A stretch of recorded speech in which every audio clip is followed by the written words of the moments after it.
I inherited Chandler's candles from my pa, who had inherited it from his grandma, who inherited it, I guess, from her ma or pa. It's a dying art, honestly, and I will be the first to admit that. Artisan candles can be costly, and most potential patrons would much rather just run down to the supermarket and get one for a couple of bucks, if that. I still do it though. I slave over hot wax and oils tirelessly. You get lost in it, see? Sometimes, I peer into my cauldron, and I feel like I can see all the different forms it might take. There is a reason why candles are a spiritual item for a lot of people. In fact, most of my profit is made off the Catholic Church down the road. I get a call about every month requesting another crate of prayer, pillar, and taper candles. Somewhere in the order, there is always a request for a vanilla-scented sculpted candle. That's my favorite. They never really detail the style they want, usually just saying use your imagination, and I do. I spend more time on that one novelty sculpt than I do on all the other candles in the order combined. I use white as a base, but as the candle grows in layers, I'll add greens and blues and sometimes reds. While the wax is still warm, I cut it with my tools. As silly as it sounds, I put a lot of myself into those cuts, curls and peels, birds, flowers, leaves, and petals. When I am feeling especially crafty, I'll sculpt the image of a saint, usually Mother Mary or Saint Peter. I like sculpting faces. I know I have done it right when I feel like it can actually see me. I like faces. The sign hanging in my window says, open, 1 to 7 Tues Friday, 11 to 8 Saturday, closed Sunday and Monday. This is only partially true, because my favorite clients come after hours exclusively, when the moon is high and the streets are hushed. I only ever see them once, but that is not such a bad thing. I miss them, yes, because they tell me stories. Sad stories usually, but special nonetheless. You know what is strange, though? The happy stories, the ones that make me laugh or smile, those stories are the ones I typically find the saddest in the end. Once, a young man told me a story about his dog, Clementine. He told me the story of the time they got lost in the woods one winter. His parents had told him to not be gone for long because of the bitter cold winds, and he promised to be back before dark. All evening, the young man and Clementine played in the drifts of snow. They dug tunnels and even made a snowman. He would toss packed balls of snow into the air, and Clementine would leap after them, catching them in her teeth. In all of the fun, the young man lost track of time and space. He wandered in the direction that he believed his home should be, but only managed to get more disoriented in the forest that he had known all of his life. The snow had masked all the telltale landmarks that usually guided him. The boulder that looked like a face. The fallen oak tree. The mushroom-capped stump. After hours of searching, he sat down to cry until his eyes grew heavy and he fell into a deep sleep. He told me that he was grateful that Clementine found her way back home, though. She helped his parents find his body later that morning. I gave that man the brightest, prettiest candle I had in the shop at that time. I know, it guided his way through that frozen night. And as I watched the pale aura of his iridescent glow get swallowed up into the dark, I believe in my heart of hearts that nothing could even come close as long as he held his brave little candle. I didn't open up the shop that next morning. I had too much to consider. While I could fill countless pages with stories from my time at the shop, I would like to tell a story that happened just yesterday. It was a Tuesday, and Clovedown was sleepy.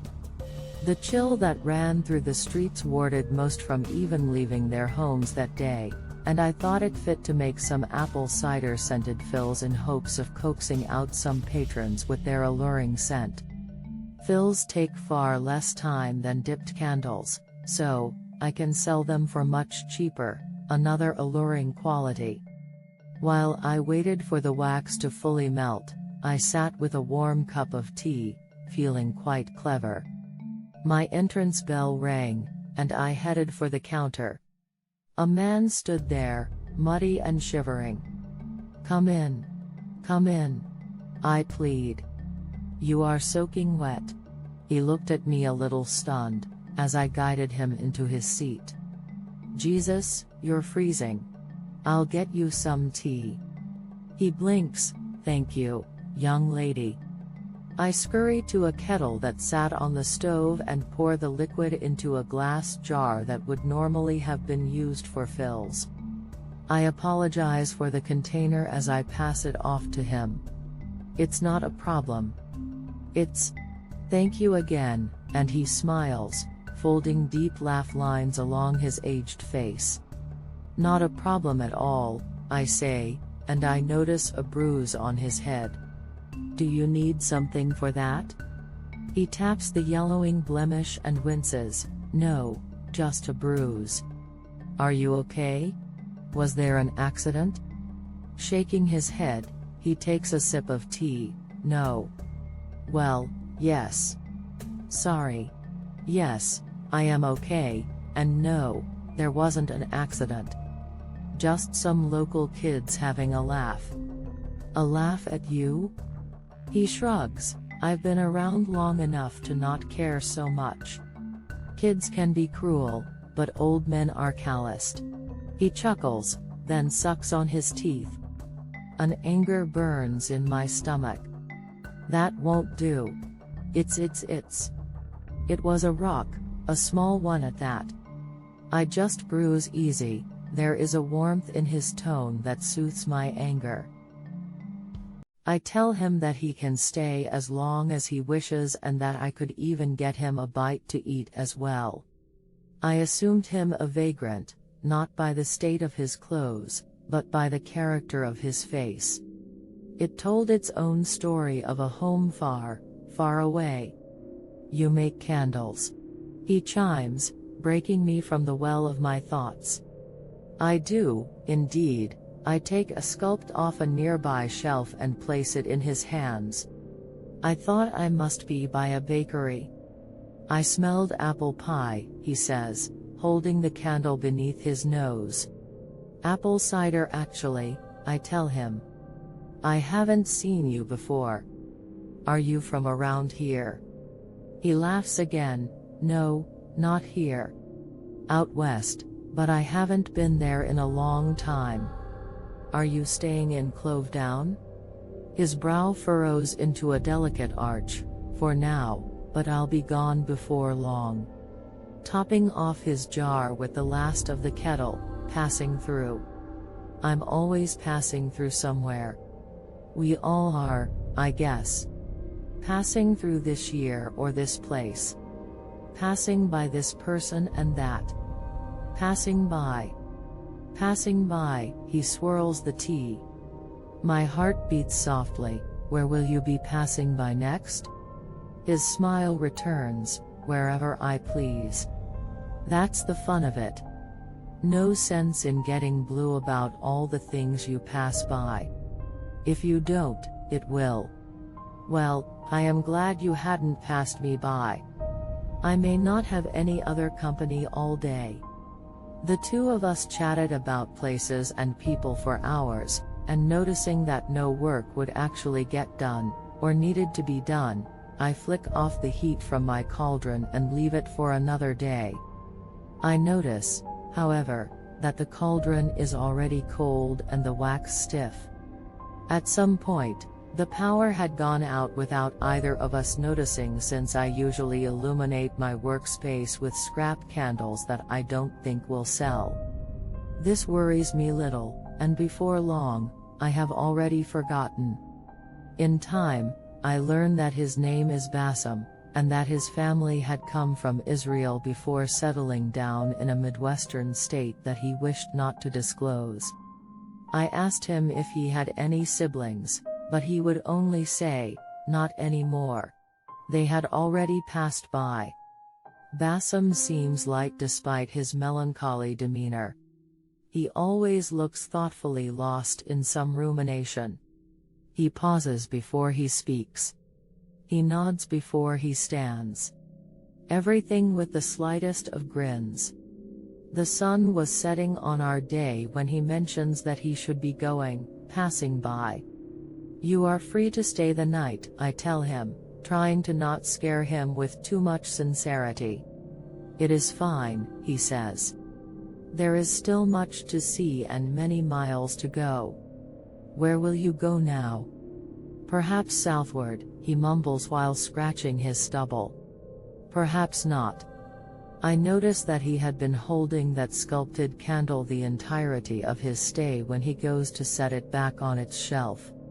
"Keep it," I say, and I hand him a box of matches from a drawer behind my desk. "It is awfully cold. Plus, you remind me of it. It would be too sad to look at it sitting lonely on display, reminding me of the kind stranger that stopped by one day." He inspects it with clear eyes. "Reminds you, eh? With a little attention, it will burn brightly for a very long time." I couldn't sell it to anyone at this point, as it seems to have been meant for you. I had originally fashioned it for the church down the street, but they sent it back, saying that they couldn't fit another one. Their stores were still full from their previous order. So it sat up there on its perch, waiting for someone who needed a little light. He slides the matches in his pocket, and I wrap the candle in tissue then plastic wrap. I take some twine and a tag, knotting it around the gift. On it, I write, "Thank you for passing by. Sincerely, Jen." He thanks me and stares at the present for a long while. I give him his time, saying nothing. Bassam leaves with a wave and another smile. The bell rings above the door, and he is gone. The rest of the day is occupied with cleaning and inventory. I am acutely aware of my passing by each and every article of my wares. I feel like I should greet them, or maybe that I should tell them goodbye as I go. I laugh when I catch myself saying "excuse me" after bumping into a table. Every once in a while I consider going out for a drink or a bite to eat, but my shop is the coziest place on earth and is nearly impossible to leave once it has you bundled in its array of sights and smells. When closing time comes, I drift to the window to shut the curtains for the night, ready for my more transient clients, should they choose to come. Just as I arrive at the window, it shatters. The shards fly through the air like the dusting of snow that is beginning to fall, and I hear a scream. "Run!" I hear. I throw my head out through the place where my window had once been. 3 kids are rushing down the street as fast as their feet can carry them. That concerns me little, though. On a bench, just to my left, out of my line of sight from most of the shop, sits Bassam. The wind moans through the surrounding alleyways, and I hope that he simply can't hear me yelling for him. I don't even put on my coat before running to the bench, through the snow and slush. I reach for the man when I arrive, but he is stiff. On and around the bench are stones, hailed from cruel children who don't know that stick and stones hurt more than just bones. I find the strength to drag his nearly frozen body off his seat, down the sidewalk, and into the shop. His breathing is shallow, and his mouth quivers, forming specters of words. I lay him on the floor and rush for a blanket to throw over him. It's dark, and the violent gale snuffs out the candlelight that normally nests safely inside. I'm attempting to wrap him in the cover, but he is rigid. His breath no longer clouds their air about his face. His lips stand still. His frozen hands are weaved tightly around his candle that he holds to his chest, and I know he is gone. They know he is gone too. They always know. I pry the candle from his hands and use the matches in his pocket to light the wick, but the storm catches the tiny flame. It disappears, leaving behind a thin string of smoke. I strike another match and light the wick again, this time, shielding it with my whole body. I can hear them slinking outside. They groan painfully and sometimes shriek without warning. I focus on the tiny, helpless flame as it holds tightly to its mooring. Please, I beg, but they had already found us. Their feet crunch on the broken glass as they surmount the window. The illumination that usually guarded the shop and drew in my wayward clients was gone. Well, mostly gone.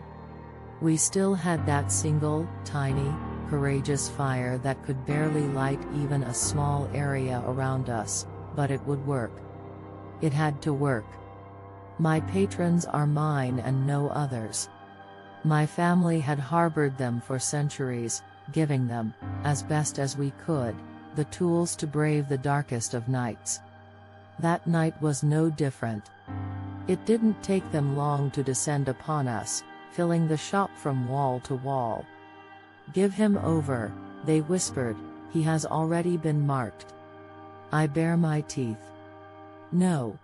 I growl, like a feral hound. "Mine." Their tongues lap against the ground impatiently. They pace the perimeter of our tiny fortress in one, formless mass. More emerge from the dark corners of the workshop as if the night itself was bleeding. Their threats, their demands, all of it was meaningless as long as I could guard that flame. Once during that night, another patron knocked upon my door, looking for a safe harbor just as so many had done before. I didn't even see their face. The night flooded out the window and devoured them before they could even scream. Cracks and crunches. Tearing. Rending and breaking. I didn't even get to see their face. I blamed myself, obviously, and still do, but when they had their fill, they came back as expected. Some ventured a taloned hand into the glow but quickly retreated with a string of screeched and curses. "Please," they begged in unison. "We starve. We hunger. He's mine." I yell again, and my heart nearly stops as I watch my breath threaten the flame.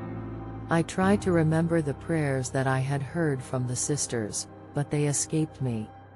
I could only whisper a prayer of my own, "He's mine. He's mine.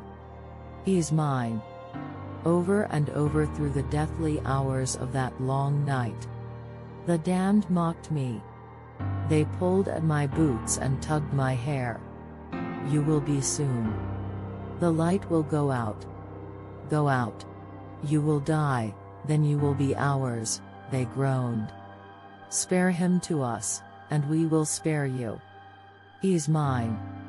He's mine. He's mine. The man you called father, we remember. The car. The smoke. We remember. He squealed for mercy. He cried out your name when we found him. Did you know that? He is one of us. We are him. He is us. He is here. He's mine. He's mine." I clutch my eyes as tight as I can. The night has eyes, that even you cannot see. We are never filled. We wait on your doorstep, and you steal from us. You steal. You will be a feast. A fast? He's mine. Then, all was still, still as an open grave, and I dare a slivered peek. The first crepuscular rays of morning peered over the horizon and through the phalanx of clouds above. The night was gone, slithered away into whatever darkened pit that would permit them. A winter breeze quietly shushed the curtain windows in front of me. The tiny candle, half spent, had conquered the deathly howls of the night. I could see its weak glow still waving at me proudly. Was I brave? It asked me in its silent flickers. You were so brave. I hold it up into the wind and a tail of smoke passes by.